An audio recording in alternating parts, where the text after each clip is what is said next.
कभी सोचा है कि आखिर ये गर्मी इतनी ज्यादा क्यों बढ़ रही है? और बारिश बारिश का तो मिजाज ही बदल गया है ना? कभी भी आ जाती है, कभी आती ही नहीं। देखिए, ये सिर्फ कहने की बातें नहीं है। ये वो सच्चाई है जिसे हम सब हर रोज महसूस कर रहे हैं। और इसी सच्चाई की जड़ तक पहुंचने के लिए आज हम भारत में क्लाइमेट चेंज यानी जलवायु परिवर्तन की पूरी कहानी को समझने जा रहे हैं। ये विश्लेषण बताएगा कि ये सब क्यों हो रहा है और हमारी जिंदगियों पर इसका क्या और कितना गहरा असर पड़ रहा है। तो चलिए शुरू करते हैं। इससे पहले कि हम भारत पर इसके असर की बात करें, ये समझना बहुत जरूरी है कि आखिर ये जलवायु परिवर्तन है क्या भला? मतलब इसका असल में मतलब क्या है? बिल्कुल सीधे और सरल शब्दों में कहें तो इसका मतलब है हमारी पृथ्वी के औसत तापमान और मौसम के पैटर्न में एक बहुत लंबा, मतलब दशकों तक चलने वाला बदलाव। ये कोई एक दो साल की बात नहीं है, ये एक बहुत बड़ा शिफ्ट है। तो सवाल ये है कि आखिर ऐसा हो क्यों रहा है? इसके पीछे कुछ बड़े कारण हैं। सबसे पहले तो हैं ग्रीन हाउस गैसें, मतलब कार्बन डाइऑक्साइड, मीथेन, जो हमारी गाड़ियों और फैक्ट्रियों से निकलती हैं। फिर जाहिर है अंधाधुंध कटते हमारे जंगल। अब होता क्या है कि ये सारी गैसें मिलकर हमारे वायुमंडल में कह लीजिए एक मोटे कंबल की तरह जमा हो जाती हैं, और ये कंबल सूरज की गर्मी को वापस स्पेस में जाने ही नहीं देता। नतीजा, हमारी पृथ्वी लगातार गर्म और गर्म होती जा रही है।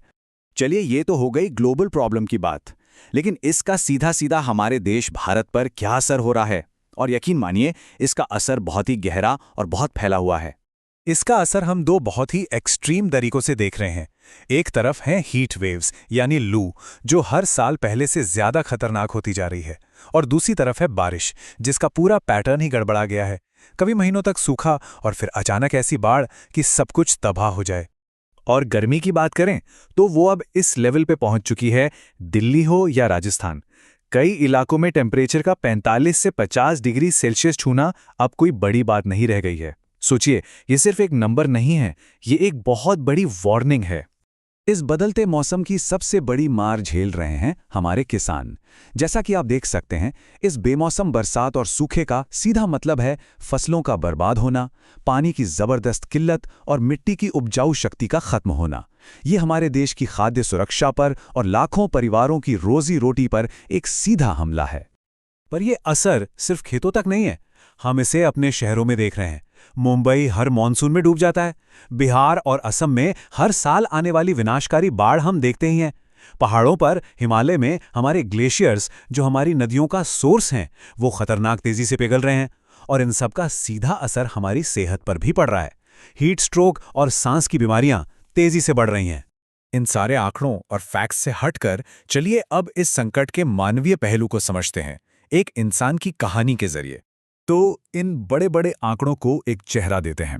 मिलिए रामू से, महाराष्ट्र के एक छोटे से गांव में रहने वाले किसान। उनकी कहानी आज भारत के लाखों किसानों की कहानी है। ये टाइमलाइन रामू की जिंदगी में आए बदलाव को साफ दिखाती है। पहले एक जमाना था जब बारिश वक्त पर आती थी, फसल का अंदाजा लग जाता था। लेकिन आज या तो सूखा सब कुछ जला देता है, या फिर अचानक आई बाढ़ सब कुछ बहा ले जाती है। उनका आज और आने वाला कल दोनों ही अनिश्चित हो गए हैं। हम उतनी ही मेहनत करते हैं, लेकिन मौसम अब हमारा साथ नहीं देता। सोचिए जरा, इन शब्दों में कितना दर्द और कितनी बेबसी छिपी है। मेहनत तो वही है, पसीना भी उतना ही बहता है, पर कुदरत का साथ छूट गया है। और ये सिर्फ रामू की आवाज नहीं है, ये भारत के उन लाखों करोड़ों लोगों की हताशा है जिनकी जिंदगी और रोटी दोनों ही मौसम के रहमो करम पर हैं। इस पूरी निराशाजनक तस्वीर को देखने के बाद सबसे जरूरी सवाल उठता है कि अब आगे क्या? क्या कोई रास्ता है? क्या हम कुछ कर सकते हैं? चलिए अब समाधानों पर एक नजर डालते हैं। तो वो बड़ा सवाल, क्या इस चुनौती से निपटा जा सकता है? और अच्छी खबर यह है कि इसका जवाब हाँ है। उम्मीद अभी बाकी है और रास्ते भी मौजूद हैं। देखिए, समाधान मुश्किल हो सकते हैं, पर नामुमकिन बिल्कुल नहीं। हमें कई लेवल पर एक साथ काम करना होगा।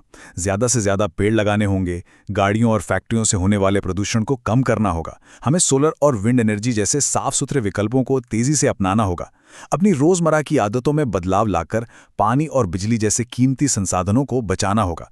और सबसे अहम बात, ये एक टीम एफर्ट है। इसमें सरकार और हर एक नागरिक को अपनी जिम्मेदारी निभानी होगी। और हमें इस गलतफहमी से बाहर निकलना होगा कि ये कोई भविष्य की समस्या है। नहीं, ये आने वाली पीढ़ियों का संकट नहीं है। ये आज की इसी वक्त की हकीकत है। इसका असर हम सब पर अभी इसी वक्त पड़ रहा है। और अंत में चलिए इस एक विचार के साथ इस विश्लेषण को खत्म करते हैं। ये याद रखना बहुत जरूरी है कि हम इस धरती के मालिक नहीं, हम इस धरती का हिस्सा हैं। अगर हम इसे बचाएंगे तभी हम खुद को बचा पाएंगे। सोचने वाली बात है ना?